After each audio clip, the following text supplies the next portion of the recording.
So today we are going to talk about some more price increases on a cruise line. We're going to talk a little bit more about gratuities and a good way to maybe think about what you're going to pay for your gratuities. I've got some onboard updates for you from some Princess cruise ships, as well as I think a really good way of kind of getting what you need when you are on a cruise line, when you're on the ship and something is not quite right. So let's go ahead and get started today.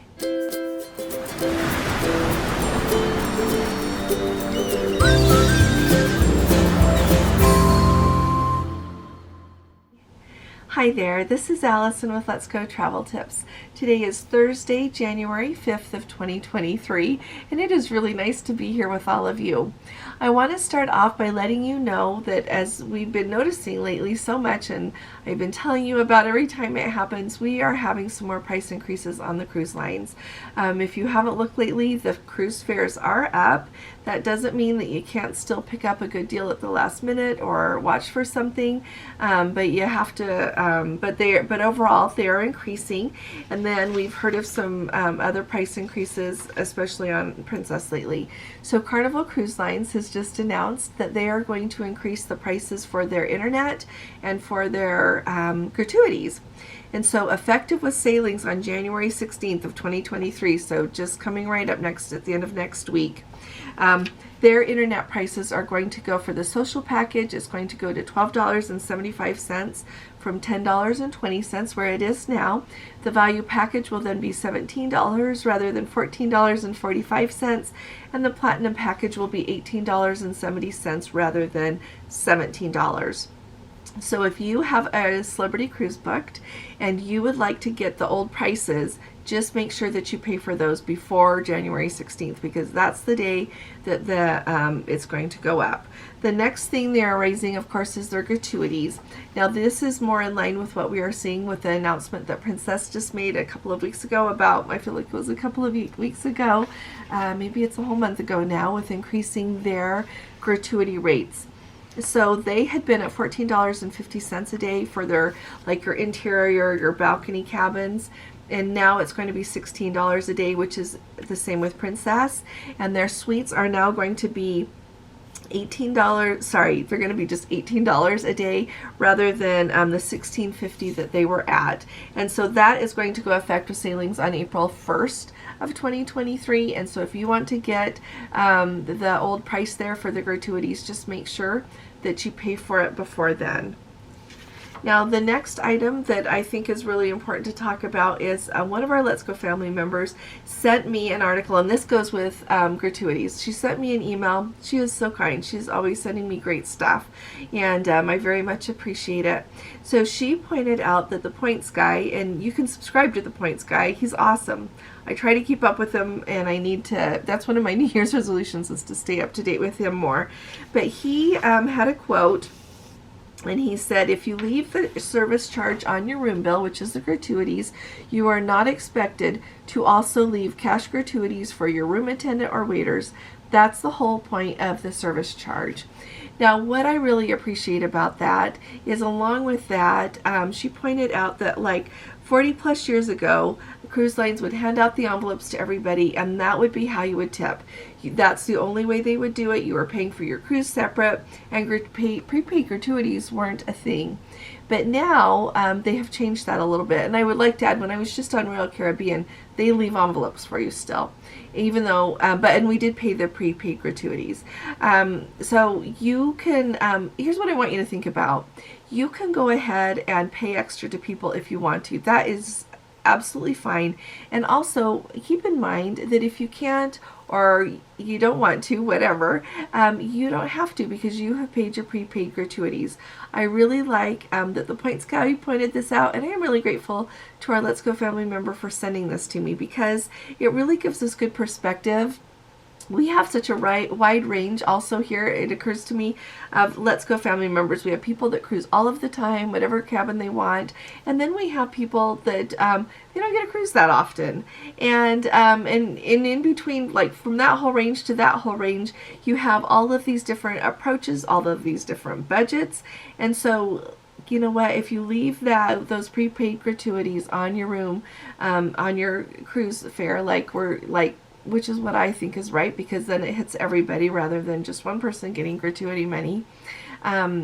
I think that then it's up to you. It's a really personal decision. It depends on what you want to do, what your approach is to things like that, what your budget is, just everything. And so if you don't pay extra, you can't pay extra, don't feel bad about it. You've paid your prepaid gratuities, you've done what you were supposed to do. And so let me, tell me what you all think about that. I know that we have talked about prepaid gratuities before, but this sheds a little bit different light on it for me, and I really appreciate it. So thank you. And I hope it will help all of you as you try to decide what you're going to do as well. Finally, let's see, two more big things. We've got some cruise ship updates. So let me share those with you, and then you're not going to want to miss. I'm going to tell you what I learned from a Let's Go family member about a really good way to resolve issues when you're on a cruise ship. And so first of all, these are both from our Facebook group, but I think that they are important enough that I know a bunch of you don't do Facebook or you're not members. So if you do Facebook, you should come and join us over on our Let's Go Travel Tips Facebook group. You just come over there, request to join, and Gordon lets you right in. So we have a Let's Go family member, Tom, and he has a good friend that was just on the Royal Princess. And I want to share this with you because it is amazing what happened. And then also to let you know, you know what, when you go on a cruise, you never know what's going to happen, but it's the same with a lot of other methods of travel. So first of all, they were on the Royal Princess, and they were on their way home from a Hawaiian cruise. They had to miss Ensenada because they had such bad weather, and they ended up back in San Francisco 2 days early because of the storms that they were there. They just had to cancel Ensenada. And so it says here, he just, let me tell you, he said they ran into a giant storm, and it took them like 18 hours to go around it and get straight into San Francisco. And he said that they were like that whole time plowing through like 40 knot winds and 19-foot sea swell, so they were feeling that.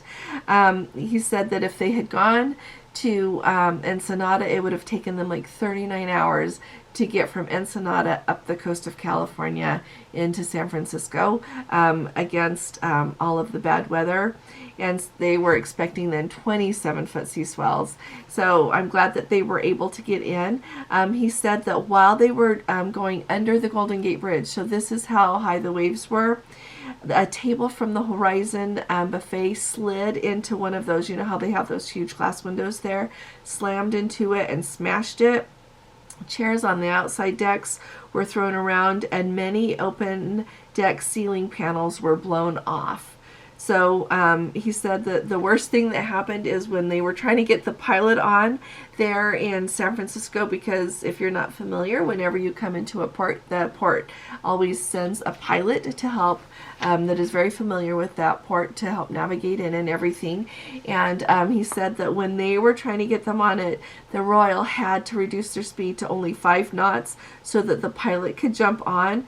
And he's like, when they started doing that, they really started rolling a whole lot more, and they really like were tossing and turning a lot until they were able to get back up to speed again. And so I tell you all of this because, you know, you think of a Hawaiian cruise being pretty smooth, but really these storms can come up at any time. And so I would say this to me was a great reminder to just know this can happen. And also, even if you never get seasick, always take with you, and especially if you do get seasick, take seasick medicine with you. Gordon and I have never gotten seasick, but every time we go, I always take seasick medicine with us, just in case that's the first time. And I can see that with seas rolling like this and the high winds and everything, if you are going to get seasick, it would be during that happening. So remember to do that. And I also just thought it was fun to know what was going on. They said that they had a great cruise otherwise. Someone else was on the Royal Princess and has been very pleased with their cruise. Now, another thing that I wanted to share with you also from our Facebook group is we have a Let's Go family member that was just on the Diamond Princess for 10 days at Christmas time. They said that everything was great on that cruise. They had like the best time, thoroughly enjoyed everything. But there were 2 things that I think are really useful for us to know, and especially one, they said that they learned while they were on this cruise that if you are in a cabin, or like you walk down the hall and there's a round table by a cabin door, that means those people are in quarantine, which, you know, we used to hear of this happening in the areas of the ship where they would keep the quarantine passengers so that the crew members could put the food there, the trays and everything. And it sounds like now if you get COVID, you're going to be quarantining in the cabin that you were already in. And so these people said that they realized that they were next to the cabin next door had that going on. And so they later found out that that was why. And so he didn't realize that when they first saw the round table there going on. And he said if he would have known, he would have maybe seen if they had another suite to move them to on the ship, because they were not sailing at full capacity. So that's just a heads up. If you see that's going on, it would be probably because the people have COVID, or it could be for some other infectious disease that they are requesting you to quarantine for. The other thing was, and this is just a really hard thing, they mentioned how when they were on the Princess transfer back to the airport at the end of the cruise, that there was someone who was right in front of them and coughing, and that they felt really bad because clearly she didn't feel good. And so when they got home, then they ended up with colds from that. I know that there are so many ways that you can catch things, and I honestly want to hear from you guys. I don't know the way around. Just in being in public in general, as well as being on a Princess transfer or anything else, if someone has a cold and is coughing. I know that whenever I go anywhere now, since COVID, and before I tried to remember, but I don't go anywhere without a bag of cough drops for us now, because you can catch a cold and not be, you can even test for COVID, not have COVID, but at some point you got to go home, and so you can't stay on the ship. So I know that it's hard for both sides, whether you've got the cold. I would definitely say if you have got a cough and you're not feeling good, do your best to not cough on other people. But I just wanted to share that with you. I don't know that you could get off the transfer and say, put me on another transfer with not so many people. I don't know, but he shared that, and I thought it was a good topic for us to maybe think about, and let me know what you would do. Finally, you know what? We have a Let's Go family member that has been cruising on Princess for a very long time, and she shared some really good things with me to think about if we ever get on a Princess cruise and things are not going the way that you would hope. And as I thought about this, I was also reminded just recently when I know that I'm sure all of the cruise lines are like this. When I was just on Celebrity, the cruise director at the show the first evening, he invited on stage their hotel their hotel and dining manager, I think is what they call it, but they're over all of that. And he said, if you were on the ship and something is not meeting your expectations, tell us right away so that we have the chance to fix it. Don't wait until you get home and you are sad about it or disappointed in it or complain about it. Tell us right then so that we can have the chance to fix it. So this Let's Go family member has cruised Princess lots and lots. And so what she does is when she gets on the ship, she'll go check out her cabin. If anything is not just right, she'll ask her cabin steward about it, and if they are not on the job with it, she'll go down to customer service and tell them what's wrong. And I did not realize this, but on every passenger deck, like with passenger cabins, we have all of our room stewards, but they have a manager over all of them to make sure that everybody's doing what they're supposed to do. And so when she'll go down to customer service and tell them about it, she'll say, I would like to talk to the manager for my floor over the cabin stewards. And she said when she did this, she said by the time I walked directly from customer service up to my cabin, they were already waiting for me. They came in, we sat down, we went through everything, and they just took care of everything. And I really appreciate that approach. It's a really good way because, I don't know, sometimes we have cabin stewards that are really like on the job, can't do enough, and then we have some that are a little bit more missing in action or a little bit more occasionally dragging their feet to do anything that you would ask. And so I think this is a really good approach because it kind of course, ask the cabin steward first, like I said, but I think it's a really good approach because the manager over the floor is going to want to make sure that everyone is happy and they have the tools to be able to take care of whatever it is you need. And so I think that there's a really fine line. I was thinking about this with dining.